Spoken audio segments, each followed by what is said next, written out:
Okay, part 3, a third level of reading, is what he calls analytical. This is where you need to read most of the book, if not the whole thing, and you need to tear it apart. So this kind of reading is one book, and you need all you can get out of it. So he says on page 19, if inspectional readings, that was skimming, is the best and most complete reading that is possible given a limited time, then analytical reading is the best and most complete reading that is possible given unlimited time. He also mentions that this kind of reading you should be able to master from high school. High school, I won't give away the fourth level of reading yet, but the high school pretty much focuses you on one book. Very little research is done in high school. Usually you're just doing one book in your English class or whatever. You don't usually have to consult many sources, at least not many different sources.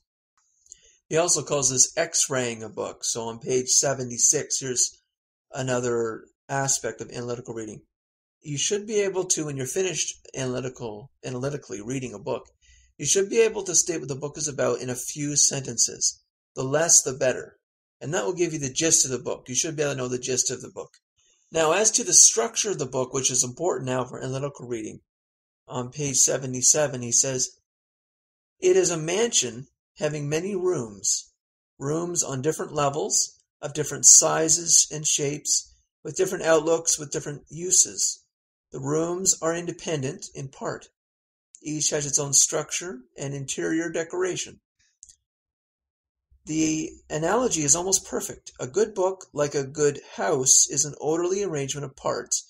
Each major part has a certain amount of independence. As we will see, it may have an interior structure of its own, and it may be decorated in a different way from other parts. But it must also be connected with the other parts, that is, related to them functionally, for otherwise it would not contribute its share to the intelligibility of the whole. And what's important about looking at the structure of the book like that, which I think there's more discussion of this later, but the point is that eventually when you want to do a lot of summary work when you're reading, and it's a good idea that after you finish a chapter, attempt to summarize the entire chapter in a few sentences. And then once you've done that, you can start to see the tactics of the book. Perhaps it's a political book. Political books are usually argumentation. And so you can usually see in those kinds of books a general argument, and each chapter a point the author wishes to make. He wishes to pound stakes in the ground, so to speak, and to get to his destination, and each of the chapters are a point along the way that he has to make. Here's another point about analytical reading. He calls them rules. Find out what the author's problems were. The author of a book starts with a question or a set of questions. The book ostensibly contains the answer or answers. So this is also good for figuring out what a book is about. The authors will always have a purpose in writing. No one is writing because they're chained to a wall and they have to, unless you're a graduate student. Authors, especially public authors, not academics. Academics are somewhat coarse to write as well, actually. Public intellectuals write because they have an itch. There's a problem that they want to solve. And so often you can get that from the back of the book or the, what do they call it, the side panels if it's like a hardcover. You can get the gist of what the author's purposes are here, as well as where he's coming from, or she, obviously. And that helps you too, because then when you're reading, you'll understand what the author's trying to do, what his purposes are. Another important point about analytical reading is what he calls coming to terms with the author. What that means is we're all human, but we're all a little bit different. And especially translated works, sometimes words are used a little bit ambiguously. Sometimes the author may mean something a little bit different by using certain words. So when you're reading a book, you want to be careful that you know exactly what the author is trying to express with language, because language is not perfection. It would be nice if at one point we could tap into each other's minds and put in a thought, put in exactly what we were feeling or thinking, but we can't do that, so we mediate through language. And language is imperfect, and so this is why he mentions this important rule. So he says on page 98, find the important words and through them come to terms with the author. Note that the rule has two parts. The first part is to locate the important words, the words that make a difference. The second part is to determine the meaning of these words as used with precision. Lots of examples, like the word freedom. Freedom is used in many different contexts today. Liberal, that's got to be one of the worst words for Orwellian doublespeak. Very ambiguous word today, liberal. Modern liberal, classical liberal, who knows what people mean today. So you be careful when you see those kinds of words, be careful to find out what the author means by using them. Okay, here's a further point, and I'll just quote it at length, 131 page. Another sign of a bad or loosely constructed book is the omission of steps in an argument. Sometimes they can be omitted without damage or inconvenience, because the proposition left out can be generally supplied from the common knowledge of readers. But sometimes their omission is misleading, and may even be intended to be misled.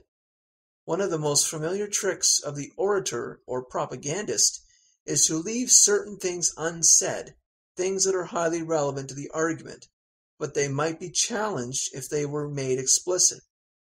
While we do not expect such devices in an honest author whose aim is to instruct us, it is nevertheless a sound maxim of careful reading to make every step in an argument explicit. And this is not just a problem in books. This is a problem in university classes. What I do is when I'm looking at an argument, if you're reading a political book, then it's there. Philosophy, it's of course there too. Do not feel bad about writing in the books. And I used to be that way. I used to not write in the books. My books, I barely open the cover because I wouldn't want to damage the spine. I got that off my back. I use pencil though. I don't write in pen because I don't see the purpose of writing in something you can't erase. I don't see the purpose of that. So I do write in pencil, and so it's still it survives. It doesn't rub off or anything like that. And what I do is I make lines in books, and I also write comments sometimes if I can't at the margins, because sometimes the margins they're too small. I'll write comments at the bottom, and I'll put a little symbol like a triangle, and then the triangle at the bottom to note that the comment is for that little piece. When I go through a book, I'll make lines to indicate certain parts I think are interesting. If there's something, for this point here, if there's something that is left out, omitted, then I'll make a note of it. Sometimes I'll circle the page number at the top to indicate this page is important. So if I flip through the corner of the book, then I'll notice it. You can also write at the very top of the book too, certain points, like if you're all of a sudden the author's talking about empiricism, then write empiricism at the top. Then that helps as well. Sometimes books don't have indexes, so you have to do that pretty much, right? And here's something related, page 133. Every line of argument, in other words, must start somewhere. Basically, there are two ways or places in which it can start: with assumptions agreed on between writer and reader, or with what are called self-evident propositions, which neither the reader nor the writer can deny. In the first case, the assumptions can be anything as long as agreement exists. So just a note on assumptions, sometimes it's imperative to the work. So if you're reading a science fiction novel, then you're going to start with assumptions like transporters and those food dispensers, whatever they're called. I can't think of it now. If you're reading Karl Marx, you're going to have to accept that there's a class-based society at foot. You may not agree with that in reality, but to read Marx, you have to make that assumption to even get anything worth anything out of his works. Okay, and now to another rule. This is page 135. Find out what the author's solutions are. This is important because, as I said earlier, before you read a book, you should try to get a gist of, by reading on the back, for example, why the author is writing the book, what his problem is, what his purpose is in writing the book. Once you finish reading the book, you can then assess, okay, what was his solution? How did he solve the problem? And then you can keep those things separate.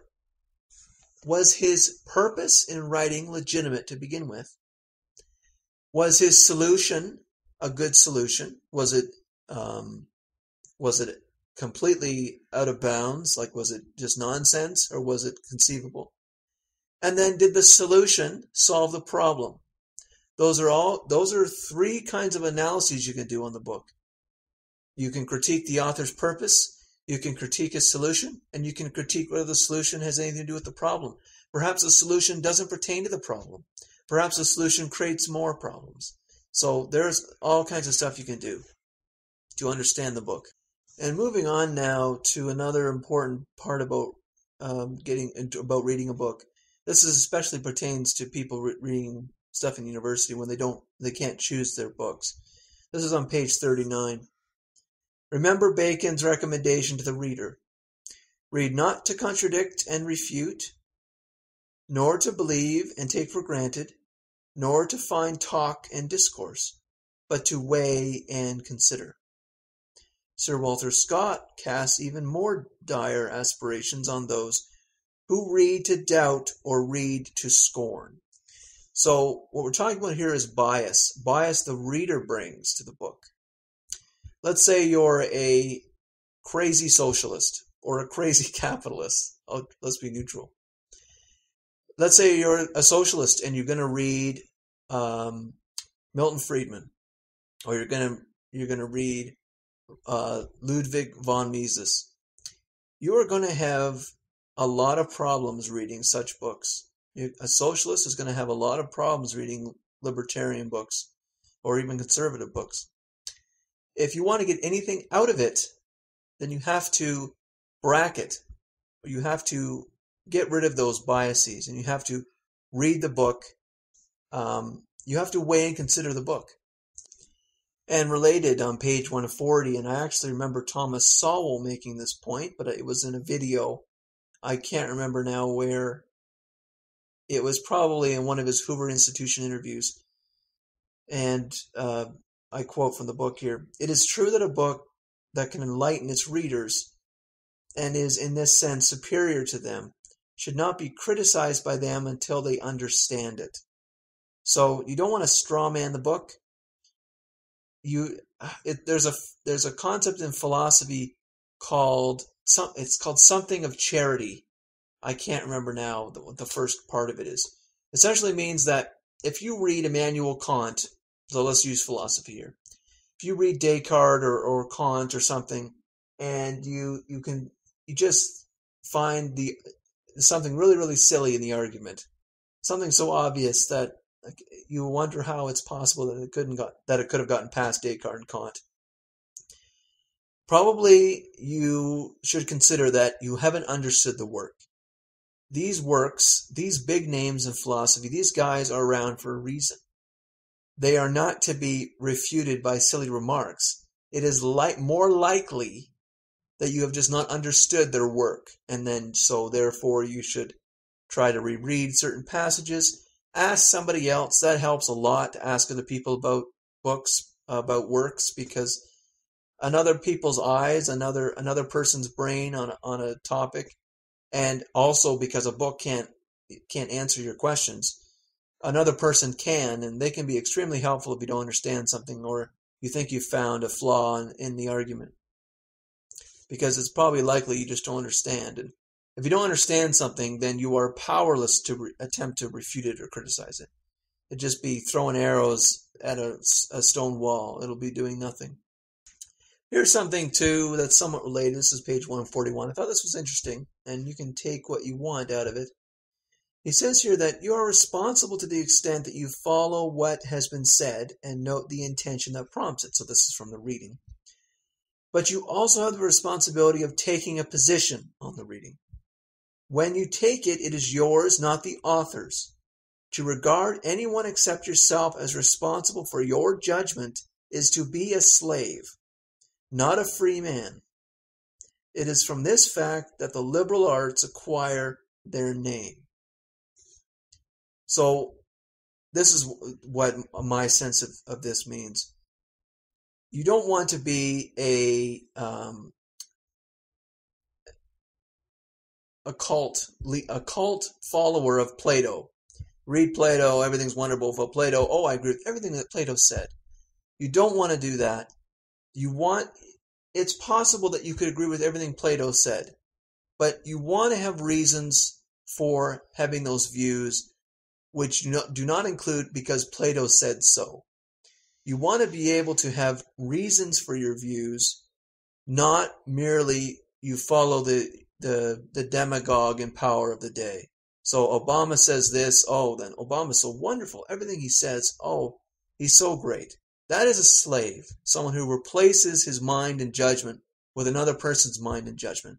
And why would you do that? It's just another mind. We all have human minds. We're all fallible.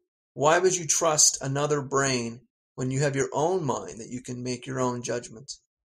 And if you're not unsure, if you think that, geez, these philosophers or these scientists, let's flip to science, Darwin and Stephen Hawking, these guys are brilliant people. Who am I to contradict them?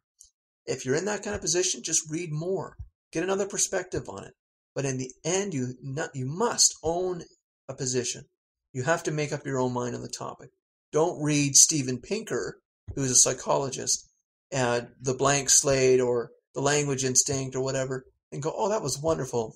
I agree with everything. Like, you need to try again.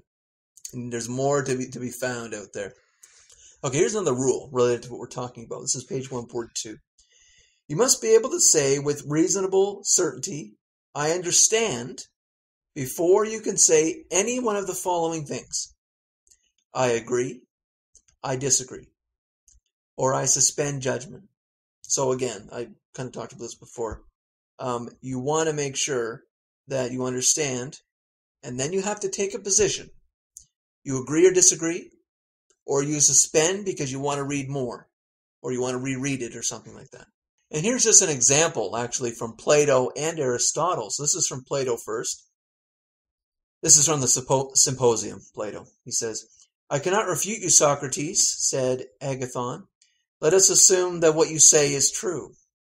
Say rather, Agathon, that you cannot refute the truth, for Socrates is easily refuted.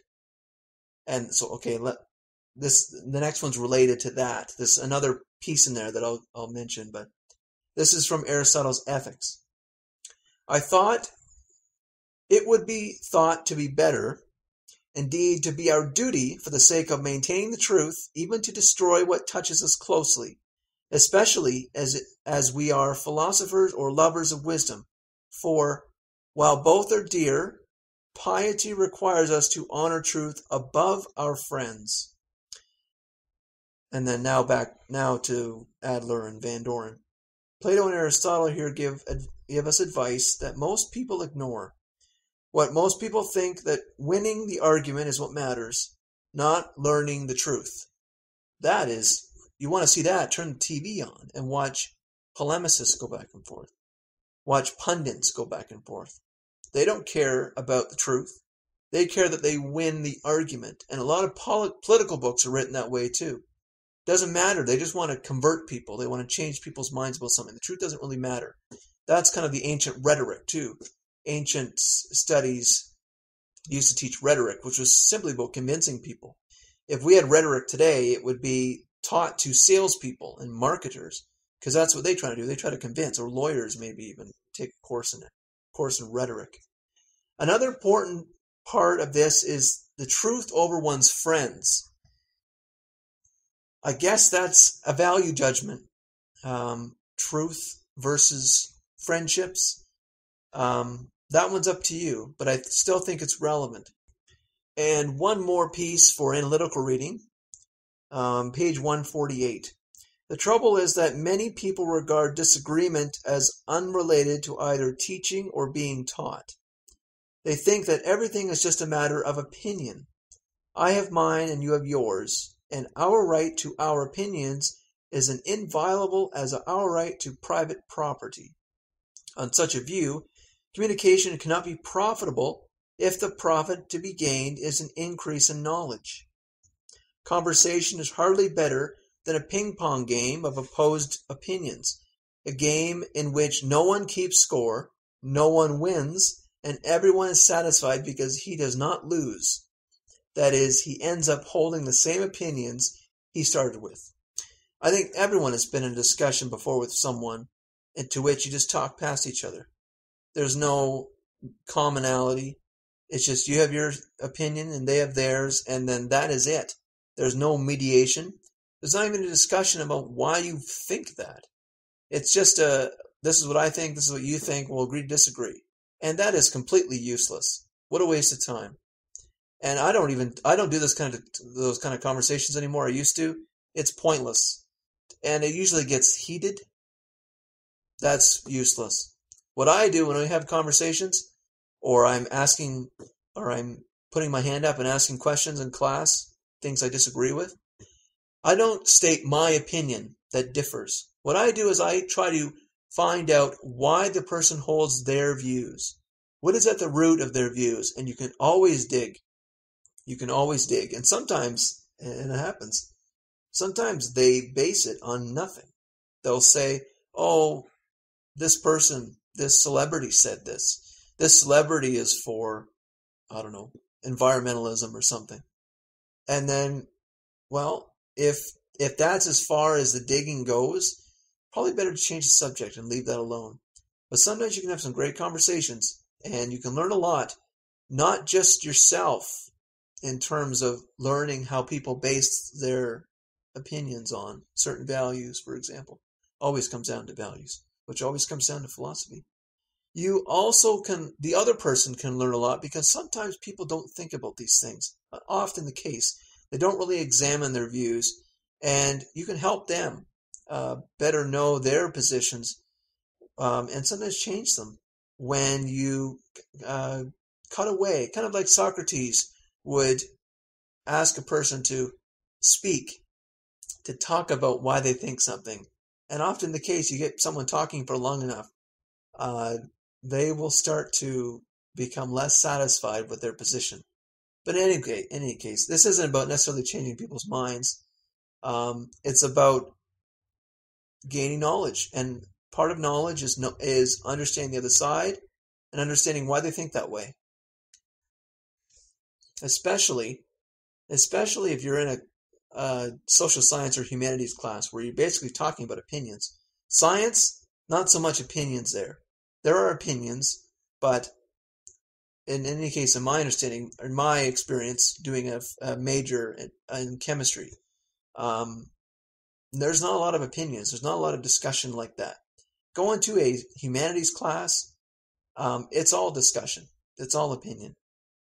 Well, it's not all opinion, but it's more opinionated. Okay, now we're going to move on to level 4.